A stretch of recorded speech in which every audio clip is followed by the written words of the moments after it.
to do this presentation with her. I'm very excited because I think it's a very important topic that we need to talk about. A couple of things I'm going to do is just kind of frame the conversation for you, and we'll go from there. First and foremost, this presentation, even though it's going to be very sensitive information, is not meant to disrespect anyone. What Alyssa's doing is sharing her experiences, and it's a learning opportunity for all of us. So please take it in the manner in which it was intended, which is with love and with an opportunity to learn. I'm very impressed because Alyssa actually mentioned this to me last year, that she wanted to do something to talk to her peers about this particular topic. The topic is colorism. Many of you may confuse that term, and she's going to straighten that out for you shortly. But at this point, I just want to give her the recognition that this isn't for a project or anything. This is simply something she wanted to do to share with you and to provide a learning opportunity for everyone. And what's impressive about this is she's not only talking about things that were done in her presence, she's talking about things she's done that she's reflected upon and learned from. So please understand, give her your full attention and open your minds to the point that the specific topics may not pertain to you, but the way we treat people is really what we're talking about. So with no further ado, Alyssa Kinahan-Dundas.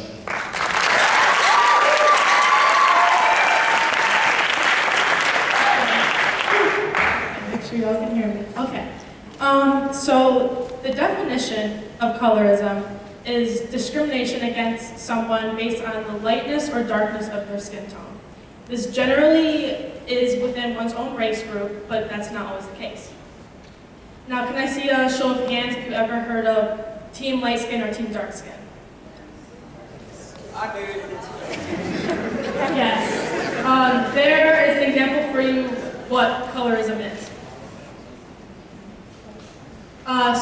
Going back with history a little bit, we've all learned about the white man's burden. And when blacks were enslaved, after generation and generation, it became, well, white was associated with power. So after a while, it's viewed, well, if I want to have any sort of control or power, I need to be white. Because back then, they were not considered humans, they were treated like cattle. And so the last thing on their mind was beauty. I don't know if you've ever heard of the brown paper bag test, but that was when interracial things were happening and more mixed tones were coming in, and when there'd be a higher class organization, even churches in some cases, you could not be darker than the paper bag to be a member. There's also the comb test, where if you could get a comb for your hair in one swoop, you'd be part of the organization. Now, I don't want you to think that those with a lighter tone specifically had white privileges, because they didn't, and they weren't always welcome into black communities as well. Now, getting into media. Very few often do you see darks in the media, at least in comparison. And it's society's standards that we've internalized these norms that if you do not look a certain way, your value and worth decreases. We've been cultured to compare one another instead of embrace and accept one another. And whiteness and white beauty are a very powerful sales tool. It's all about marketing and money. And many times when you do see darks on the media, it's related to crime, sports, or music. Yeah, what else? Did you cut me off? Well, can you hear me still? Yeah. Okay. One of the things I wanted to add to this in particular was, I grew up in the beginning of the rap and hip hop era. And I think it did great things in one way. From a business perspective, what it did was it showed young African Americans and those people who got involved in the rap game, it showed them how, the business perspective, they were able to strive and prosper. On the other hand, it did damage to image, because as we got into gangster rap and all those kind of things, it was, people began to think that this is how everyone lives that's of that race. So as we look through those things, we have to learn from what images are we sending all the time.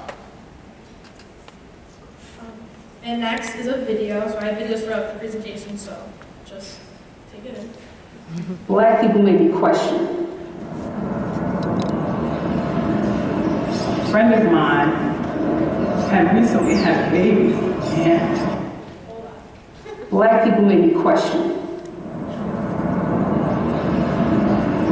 A friend of mine had recently had a baby, and I was very happy for her. And so, you know, it was my first time seeing a baby, and the baby was beautiful. And she said, "Girl, I'm so glad she didn't come out dark."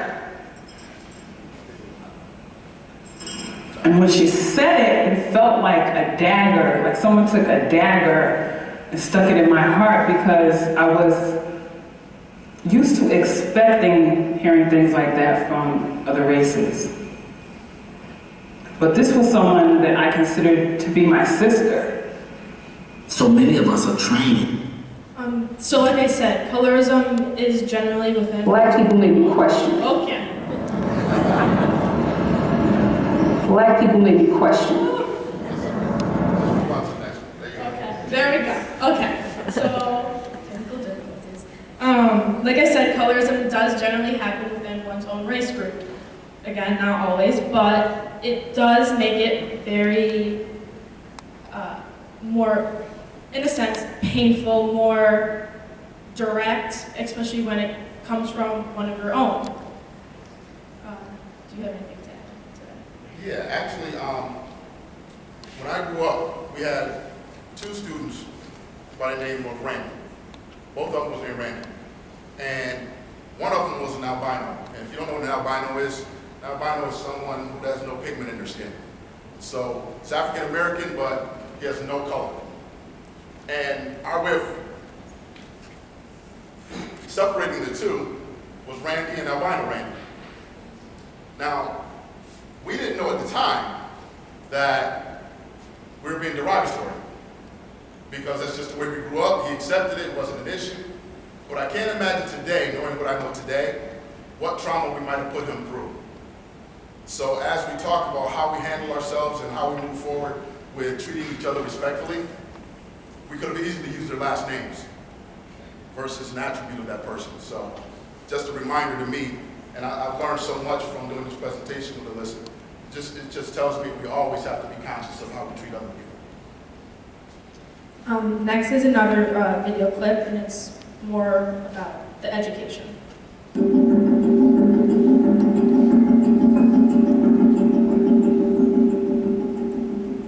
She was a smart child.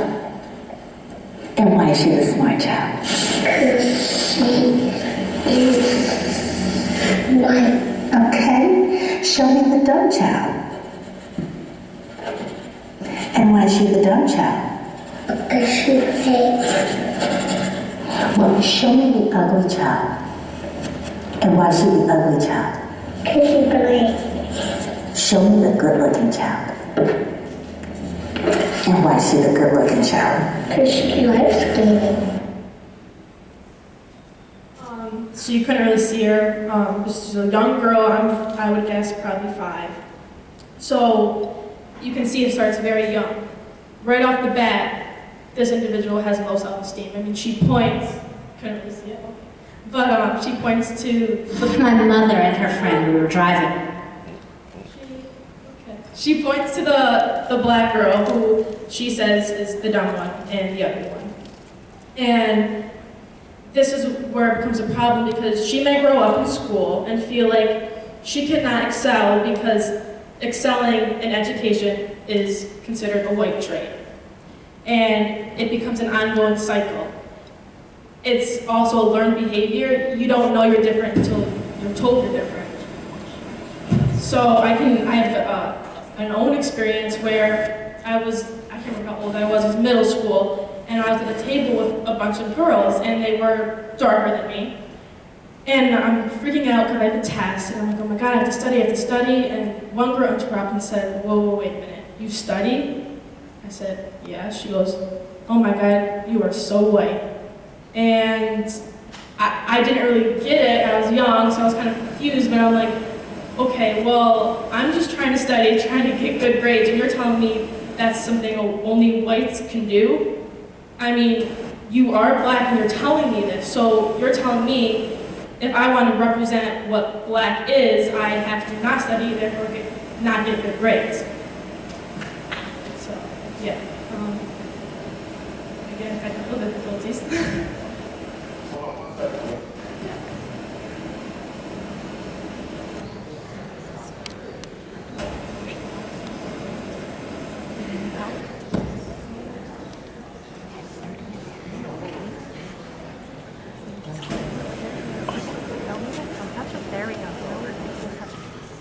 Are we good?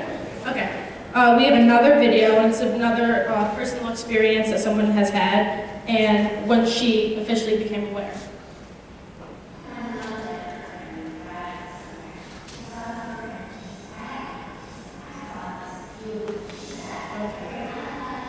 Having problems again. Bright lips. And then my mother and her friend, we were driving somewhere.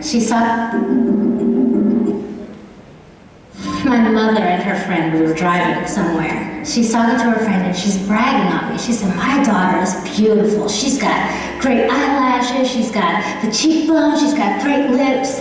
And then she's going on and she adds, could you imagine if she had any lightness in her skin at all? She'd be gorgeous. And just that last little part, just all that pride that I had about her, having her brag on me, just dissipated. Just dissipated. And I think that moment is when I really became aware. These are psychological. Okay, so this is when she became aware of it. And I will tell you that I hear this stuff almost every day, whether it's in the halls, in the cafeteria, in a class, outside of school, extracurricular activities. I hear it almost every day. And so yes, it's real and it's happening. And reasons as to why I'm giving this speech is because awareness is the first step. It's the key to success. You can't fix a problem unless you're aware of it. And I can personally relate to this, and I'm sure there are others too. But for me, I do have a lighter skin tone, and you'll get told things such as, well, you'll never really be black, or you're called white girl all the time, or Oreo, which I was called Oreo a lot in middle school, and I actually didn't understand that. I didn't get it. I was like, okay, well, Oreos, they taste good. It's being silly. I don't know. And I actually went to my dad, who he's here today, and and I told him the joke, whatever, and I'll tell you, he did not laugh. He explained to me what it meant, and that was, looking back now, I can see, okay, well, these were the first signs of experiencing colorism. And it's hard because you're told that you're not white, but you pass for it because you act white. And and I know people are joking, I know people don't really mean harm by it, but you really have to look within yourself and think, okay, do I know that this isn't true, this is a stereotype, or do I kind of really believe it? And it becomes difficult because when you are sometimes of a lighter skin tone, when you are around those who are darker than you, and I'll make this clear, you have to sometimes feel to be stereotypically black. And this is a problem for two reasons. One, you're not being yourself. You're not being who you are as an individual. And two, you're just pushing those stereotypes. It's an ongoing cycle. And sometimes you feel like the essence of who you are is being ignored. And it can be very difficult to deal with. And it can be an identity crisis because, everybody will tell you you're one thing and then someone else will tell you another. So you're like, okay, well, who do I associate with? You're lost. You're lost in this unknown world. And, I've heard before, well, being from my own experience, that being a lighter skin tone is sometimes a blessing and a curse. A blessing because you blend in everywhere, but a curse because you belong nowhere. At least that's what the standards of society has made us believe. Do you have any experiences? No, I just thought that was a very powerful point when I heard you say that. Because for me, it's being darker toned. I was always around all sorts of people, but what we noticed was my light-skinned friends were pretty boys, is what we call them. And the dark-skinned fellas were the athletes. So, you know, when we identified ourselves, it wasn't accurate. And I think the sad part for me is I wish someone had done something like this when I was your age, because it took me a long time into adulthood to find these things out and to figure out that my whole line of thinking was not complete. Another experience that I actually had is, you know, a lot of times I'll just be acting silly, just being myself, saying weird things, whatever, and I'll, being 100% honest, 99% of the time, I'm told, don't say that, you're not black, stop trying to act ghetto. And I find it interesting because black and ghetto are always connected, and it's always a negative thing. Whenever I get angry, upset, I'm obnoxious, whatever, everyone wants to say, oh, the black's coming out of her. And you know, I'll be honest, I have best friends in this audience that have said that to me, and I don't want anyone here to think that I'm mad at you or anything like that, because I honestly used to be a hypocrite. I would be like, yeah, the black is coming out of me, and I would get mad when someone would say it to me, but then it'd be fine when I said it. And when I became aware of this, I was, okay, this is a thing, it's real, it can be very hurtful. So I stopped saying it, and I feel like people forget that the other half of my family is black. So when you tell me, don't say that, and it's a negative thing, it's not a compliment one for me or the whole other half of my family. Moving on, I have another video. Hopefully it works. Or not video. Yeah, sound. I went to Africa once, to Senegal, and they allowed me to come in and host the first Miss Black USA pageant ever held in Africa. It was like 3 years ago, and I had never been to Africa. And I got there and I saw myself. I saw me walking all over the place. Except I mean black, I mean real black, blue black, double black. I ain't never seen black. So black, it made me look like it was black, kind of black. You know, but fabulous. I was blown away by the beauty of this black skin. So I'm sometimes confused when I hear women who have really dark skin who tell their stories about how their hearts were broken when they were told they were ugly because they were black. Because for me, it's about whether you accept it or not. This is very important because your perception of beauty really is all up to you. You know, anybody can tell you whatever they want about you, negative or positive, and it's up to you whether or not you want to believe it. And I think it's really important how you mentioned, you know, some women are told that they're not beautiful, whether it be from men or women. And when you get talking about men, sometimes it's seen that they prefer light over dark and dark over light, but generally speaking, it is usually light over dark. And I'm not saying you can't have a type, everybody's gonna have a type, I get that. But when you purposely go out of the way to avoid someone based on their skin and the shade of it, that's gonna become a very big problem. I mean, you're missing out on a whole group of people. You could find a best friend. And, you know, it's usually assumed that those with darker skin have a bad attitude, and the guys don't wanna deal with someone like that. They're also sometimes considered the ones who are more supportive, stronger, and can withstand more.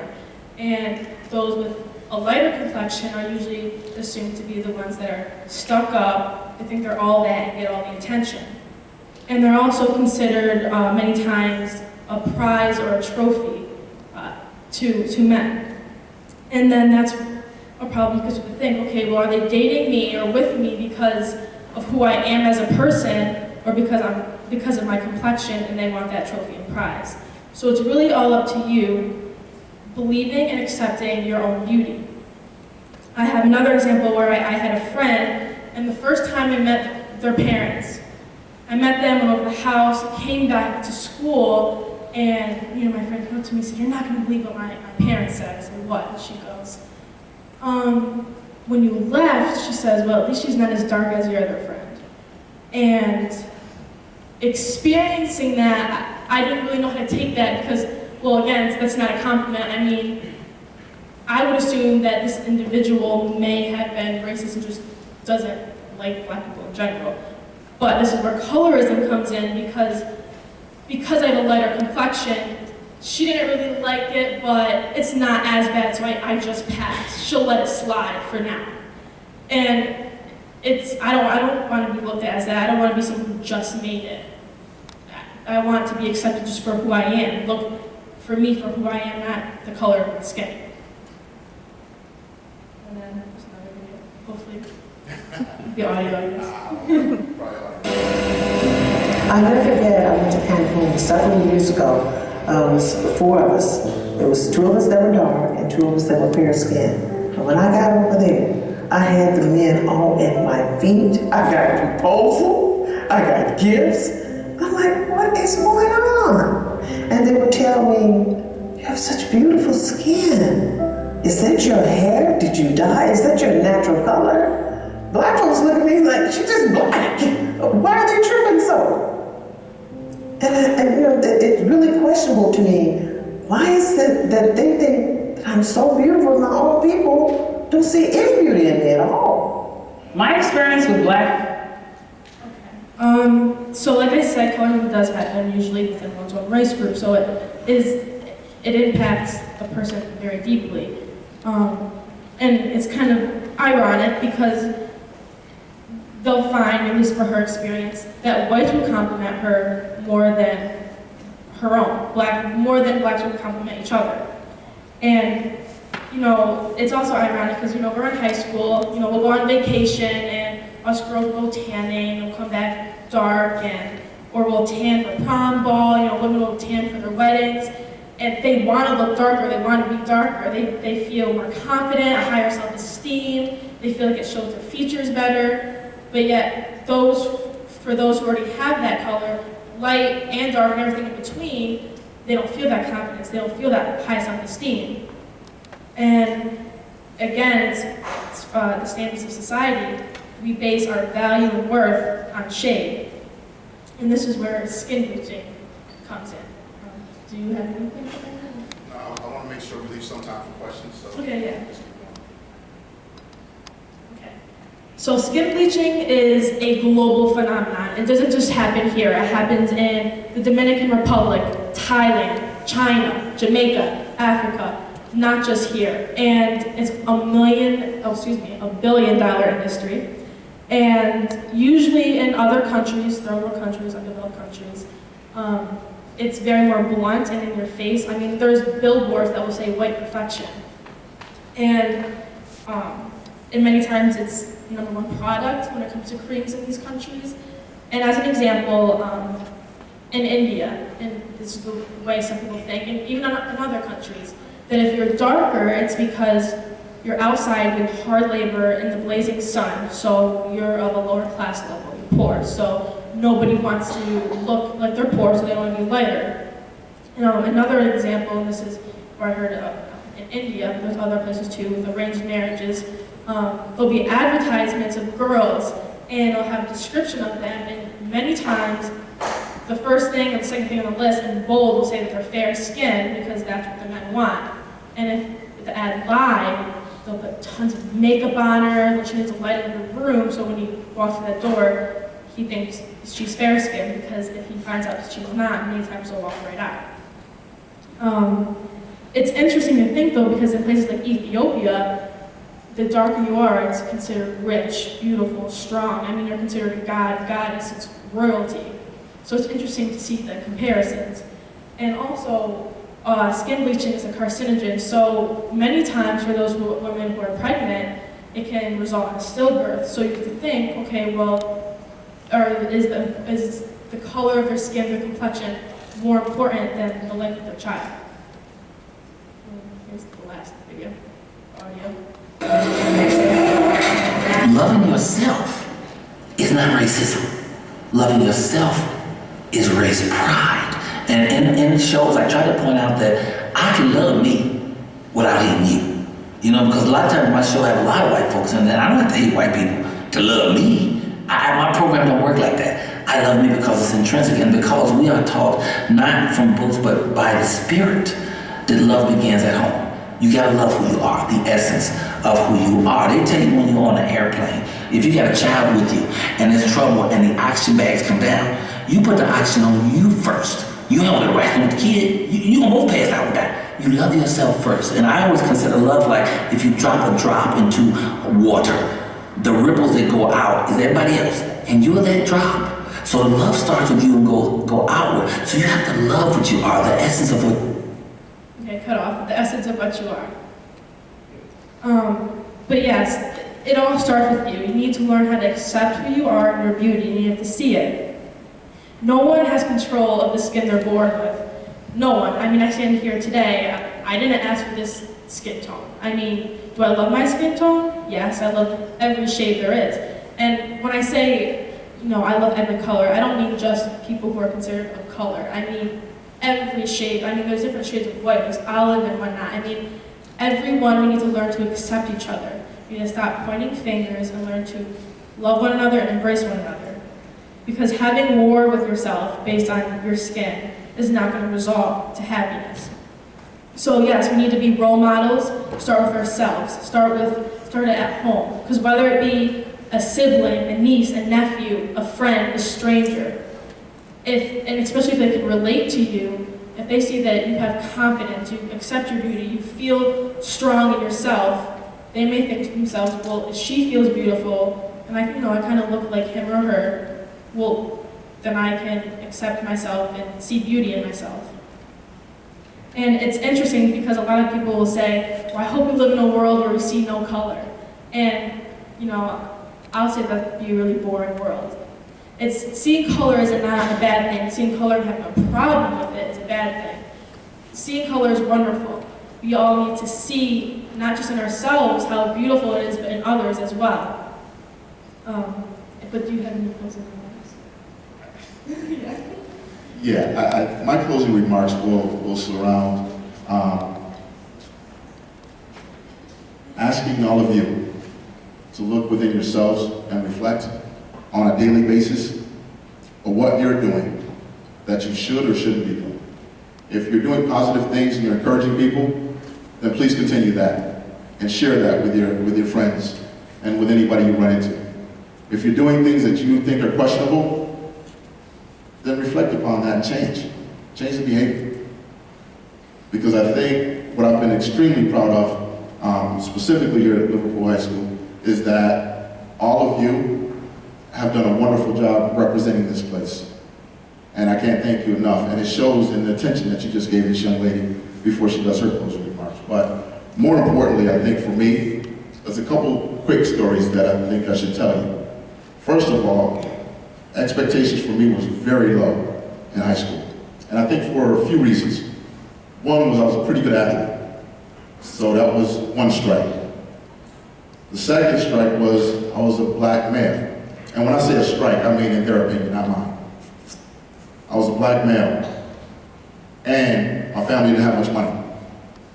So I got 3 strikes automatically coming out the gate. And people were just like, if we can just get him through high school. That was never enough for me. So my intrinsic strength came from proving people wrong. Every time someone said I couldn't do something, I tried to get it done. And I gotta tell you, ending up here in Liverpool, in a predominantly white district, as the leader of this building, this wonderful building, I can't tell you, I never had to say to anyone again about my success, because it proved itself. And I say that because this place has treated me so respectfully, and what we're trying to do here is enlighten you that as you go forward, these are the things that makes all the difference. So I'm going to ask Alyssa to do her closing remarks, and then please join us in some conversation and some questions so that we can have a real conversation. I would just like to close off by saying, being seniors this year, because we're all seniors in here, we begin growing up into the adult world. And to be successful in such a world, you need to have confidence in yourself. So, as you leave here today, it's Friday and start your weekend. I'm not trying to be corny here, but seriously, look in the mirror and find something that you maybe haven't thought of before, seen before, that you find beautiful in yourself. And I don't mean just physically. I mean who you are as a person as well. And look around you and find someone who looks a little different than you and find beauty in them as well too. Physical and who they are as an individual.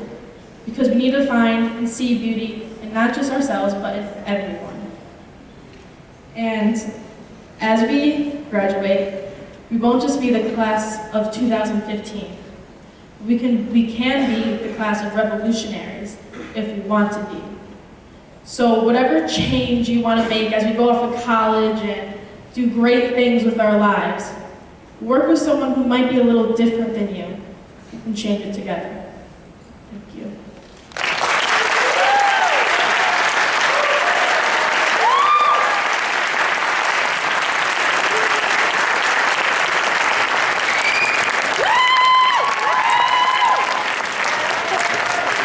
Absolutely deserves it. Oh, a wonderful job, yeah.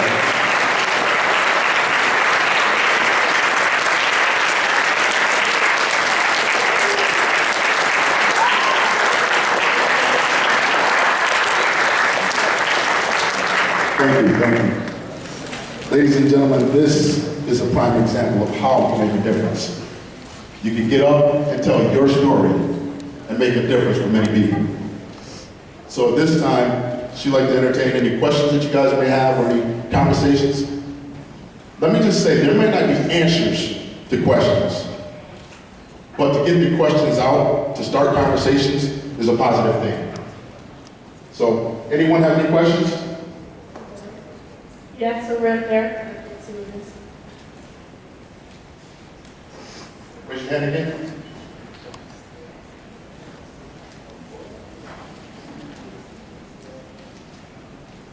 I just want to start this conversation off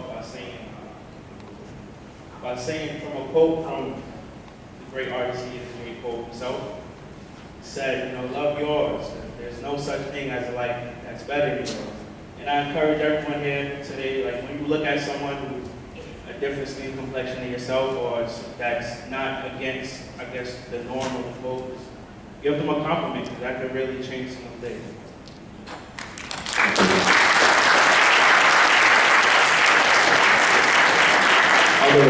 Doesn't have to be questions, it can be comments or whatever, anything you want to add to the conversation.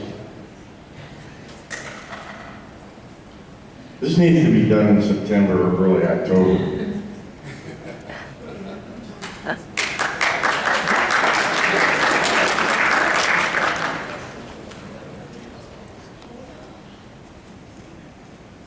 Hi, Liverpool seniors. My name is Malia. I was new here half of sophomore year. I was born in Alaska. There's not a lot of black people in Alaska. So I was grown up with like a lot of white people. When my mom, she's in the military, she was, and she went to Iraq. So I would live with my grandma in Virginia. Only like 5 black people in that school. And I remember when I was in kindergarten, all these girls, they had straight hair, and I always hated myself for that. And I would tell my grandma, and she's laughing across my face. And she would say, I'm unique and I'm different. And yeah, there is a lot of white people over here, but it's okay, because they were really ignorant too. But when you start moving around, you see a lot of different cultural stuff, and it really, you start, expanding your knowledge about different people and stuff. I'm glad I learned that, and I'm glad that you did that speech. This was really motivating, and yeah, thanks.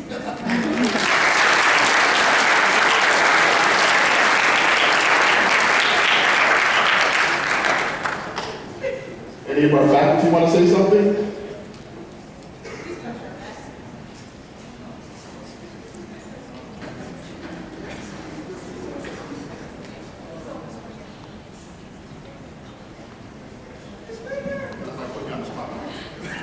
I have a question.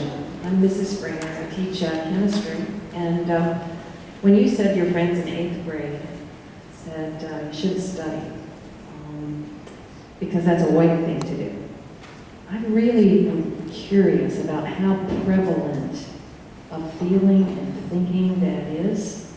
And how do we fight that? Because I feel like that's, cutting your nose off to spite your face when you could really go far if you really dig in. So how do we work against that? Should we work against that? Take that a little bit farther for me. Like I said, awareness is the first step. The fact that there's a word for it, colorism, is progress in itself. Being here today, giving this speech to seniors, especially as we grow up, it's important to be aware of what's going on around us and that this is real and this is happening. When I first experienced that, I didn't understand because I took school very seriously and I still do, and I kind of did use that as motivation. Well, I'm not going to fall into what society and these standards want me to. I'm going to push forward, and I think those who do have a darker complexion need to realize that you don't have to be what anybody wants you to be. You just have to be yourself, and we have to learn to be strong enough to push away from this. Like I said, being aware is the first step. I mean, the fact that people stood up and gave experiences, and it shows that, I'm not alone. There's other people who deal with this every single day. So the fact that I hope I inspired some people here today, and I just want people to be more aware of what they say, as the cliche is, think before you speak, and how it can affect others. We have to know that you don't have to, there's no way of acting black, there's no way of acting white, there's a way of acting who you want to be, just who you are as a person. We create those standards. It's a learned behavior. Like I said, you don't know you're different until you're told you are. So we have to learn to break away from what we originally were. We have another comment? Good morning, I'm Mrs. Sadge. I'm the Executive Director of Secondary Education. I just was thinking about one of the most meaningful metaphors that I heard out of this was the one about the rock and how if you throw a pebble or a rock, it can expand through ripples through water. And you can all have that mental model in your mind right now of how that happens. I was reminded about how powerful that can be. Just yesterday, when I received a text message from a teacher that I used to work with, I used to be a principal in ESM, and I received a text message from a principal yesterday thanking me for being a positive influence on her as she was fighting alcoholism. And here it is, 5 years later, and I get this text message that absolutely made my day when she's thanking me for what I did for her. And I saw that as, I saw that as very gracious from her to thank me for that all these years later. But it reminded me today when you said that, Alyssa, about that metaphor that, you all have the ability to be that pebble and to do one small thing, toss the pebble and do something positive, and it can have a rippling effect that you may not even realize 3 years later. Thank you.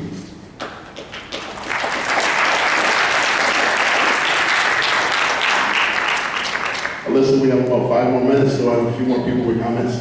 Okay. Hi, I'm Miss Reedley.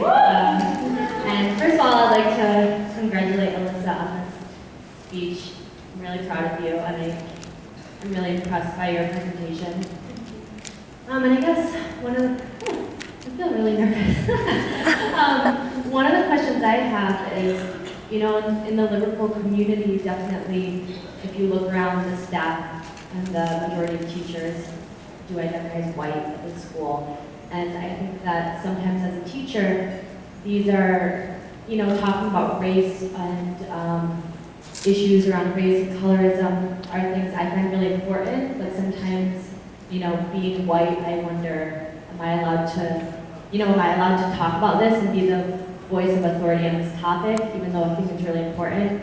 And I guess my question is, I don't know what my question is. I guess I just want to say that I think it's really important to talk about, and sometimes I think the teachers at the school who are white are uncomfortable talking about it and starting those conversations, even though they're really important conversations to have. I think that's important because, I don't want people in here who are white to feel like that they can't make a difference. Because, I feel like being of a mixed race, I'm around people with a darker tone and lighter. So I'm used to, it's just normal to me. And I honestly don't, when I look at someone, I'm not like, oh, they're white. That's not the first thing that comes to my mind. It's usually the first thing that comes out of your mouth, which shows who you are. I look at people for who they are, and anybody can make a difference. And that's where, people shouldn't feel like, well, if you're not of black culture background, you don't have a right to talk about this, because that's not true. Yeah, everybody does. Thank you. Let me chime in on that one as well. I don't think anyone needs permission to talk about this topic. I think you need to have genuine care and a genuine love for people, and I think we all should be having a conversation, because I think we learn from each other regardless of the culture. So I think it's absolutely fine to have that conversation. It's building those relationships, build trust, to allow people to hear you. I think that's really what it's about. I'm Kanye. I remember being in the 5th grade. I had a teacher who said, write down your dreams to accomplish this year. We went around the room. A lot of people said they wanted to get A's, they wanted to pass, and when it came to my turn, I said I wanted A's. She said, you're aiming too high. And I was shocked, because not too far ahead of me, a few other students said that they wanted A's as well, but when I said it, she said I'm aiming too high. And keeping in mind, there was like 3 other black students in that class at most. So I was a little hurt. Ever since then, I've always made it my job to get A's.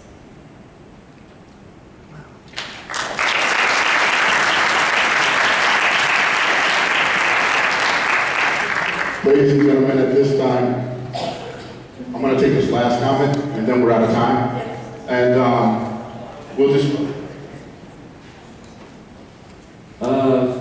Honestly, I just want to congratulate you on that, to be honest, because you don't hear a lot of that in schools. And for what I want to say is that you shouldn't be affected by what people tell you. I've been called the N-word with the ER. I've been called goon and everything. And there's a lot of black people here that try so hard to prove a point to everyone. And honestly, if you know you're not what those people tell you, then you shouldn't be affected by it. There's a lot of people that try so hard and they just come out embarrassing themselves. So I just want to, compliment you and give you respect out of what you did, because honestly, this is the first time I've ever seen this type of presentation in a high school in general. I've never seen this before, so thank you for this.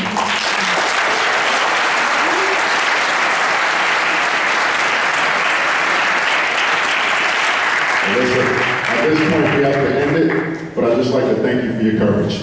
So, wonderful job. Thank you very much.